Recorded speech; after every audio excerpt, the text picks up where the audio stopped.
सीतामढ़ी से पहली बार सांसद चुनकर आए हैं देवेश चंद्र ठाकुर जी। ठाकुर जी को क्या मंत्रिमंडल में जगह मिलेगी, ये सवाल सीधे उनसे करते हैं।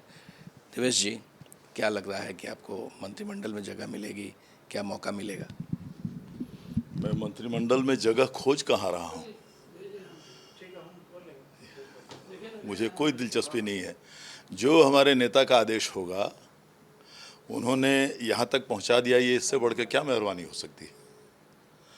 हमारे यहाँ बिहार में शायद पहला क्षेत्र सीतामढ़ी होगा जहाँ जातीय समीकरण को तोड़कर उन्होंने टिकट देने की हिम्मत की, और सीतामढ़ी की जनता को मैं धन्यवाद देता हूँ कि माननीय मुख्यमंत्री के उस विश्वास को उन्होंने सम्मान किया है।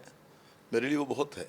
इसके आगे जो होना होगा बहुत अच्छा, नहीं होगा तो भी उतना ही अच्छा, कोई दिक्कत नहीं।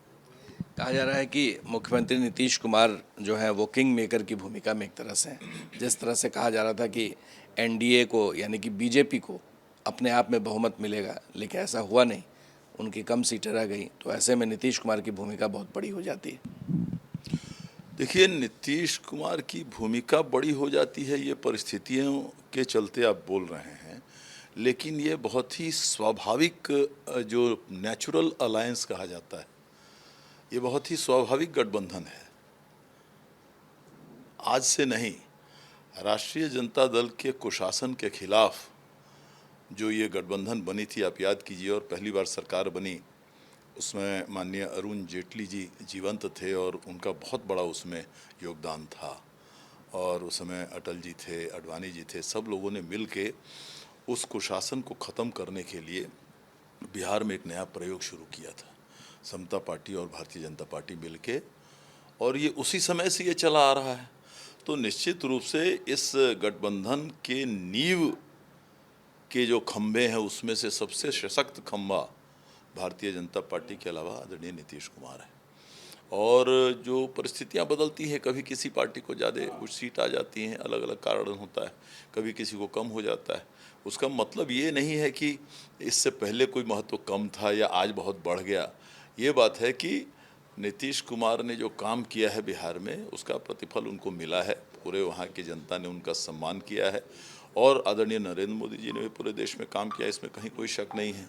सीटों का कम होना और बड़ा होना ये बहुत बड़ा ये चीज़ नहीं है। बात यह है कि तीसरी बार ये सरकार बन रही है गठबंधन की, राष्ट्रीय जनतांत्रिक गठबंधन की।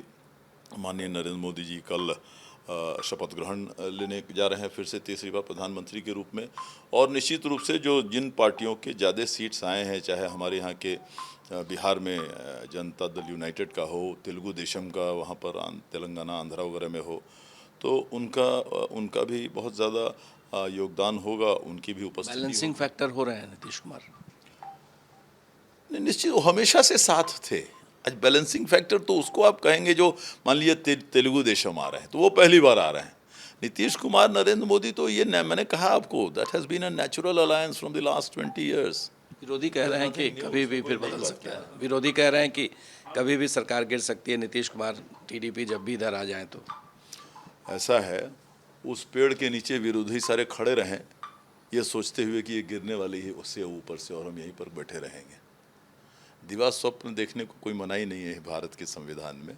देखते रहें दिवा स्वप्न, कोई बात नहीं। ये देखिएगा, ये तो अभी शुरुआत है।